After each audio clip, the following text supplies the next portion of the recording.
Hi guys, welcome back. For the new subscribers, kindly subscribe below. For the returning subscribers, welcome back. Today we are going to make banana cake, and as usual, measure your ingredients before we start baking.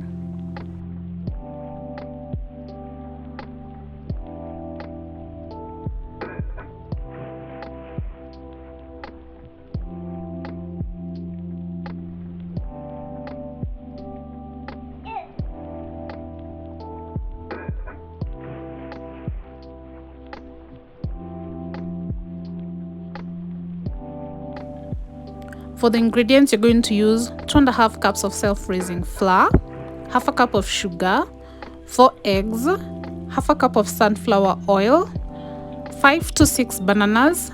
The more ripe your bananas, the better, and cinnamon. So you'll keep one banana on the side. I'm going to show you where that one banana goes later on in the video. And for the rest of the bananas, you just peel them and mash them up.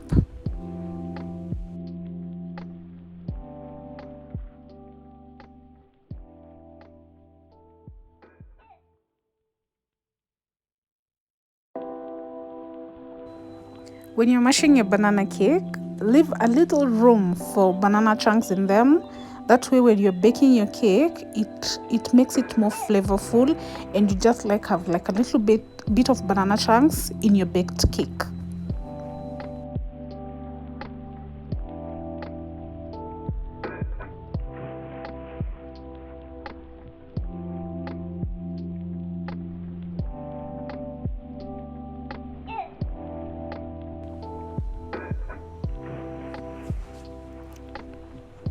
At this point, all the wet ingredients go in, but not one at a time. You just pour in your 4 eggs, and just using a hand whisk, you just whisk up the eggs into the bananas.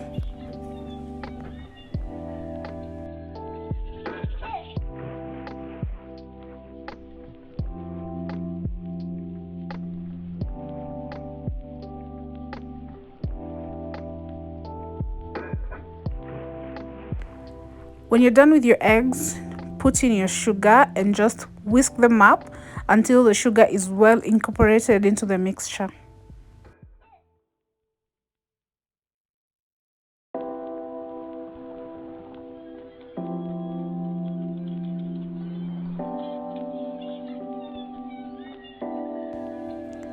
Then in goes your oil.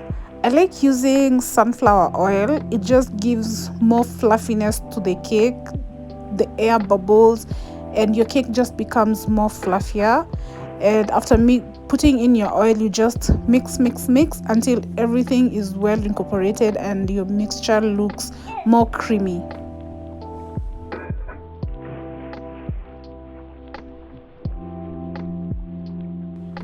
Then comes in our dry ingredients.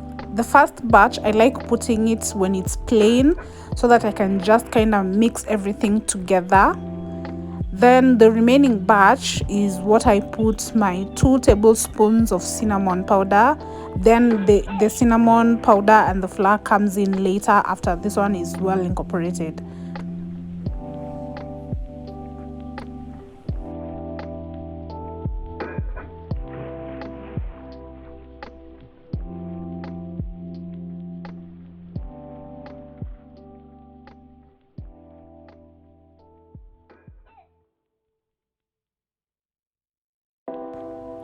Well, this ought to be the trickiest part, but you just have to use your hand and just whisk them up.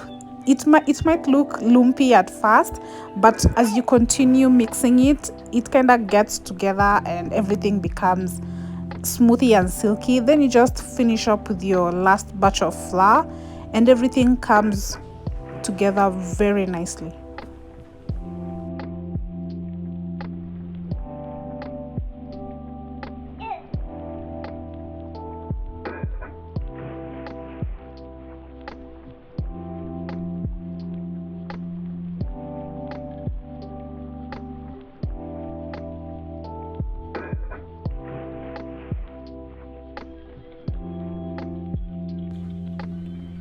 So we're going to use a loaf pan. This is a 400 grams loaf pan.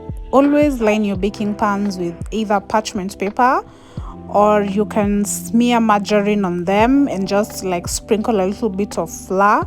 But I like using parchment paper because it's just easy and you like tap and go.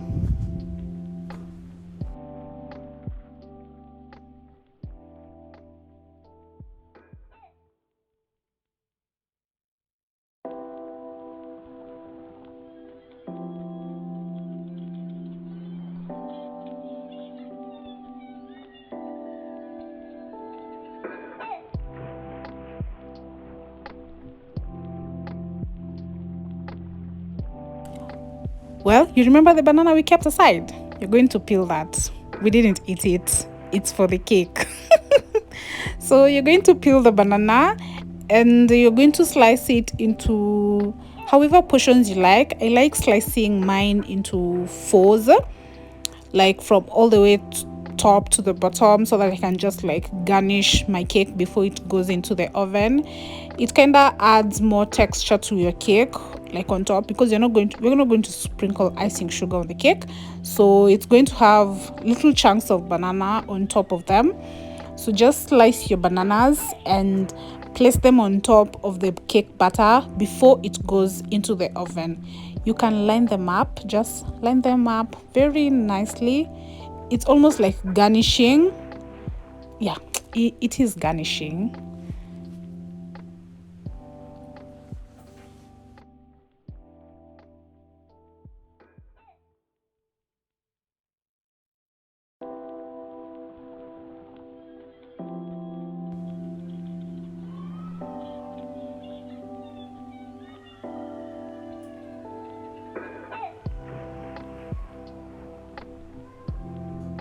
So we had preheated our oven at 150 degrees for 3 minutes, and in goes our cake batter and magic. So after baking for 45 minutes at 160 degrees, this is how our banana cake turned out. You see how garnishing your cake batter with bananas is appealing to the eyes? Like you can just eat it right from the oven. Now our cake is very crunchy on the outside. On the inside, it is fluffy, it is moist, it is less sugary. You can even taste the cinnamon. Let me know in the comment section if you're going to try out this recipe and how it turns out for you and your family. I hope you enjoy it, and I hope it becomes one of your favorite go-to cakes to make in your household. Leave a comment on the comment section down below of how the recipe turned out for you. Don't forget to hit the thumbs up button, and see you in the next video. Bye.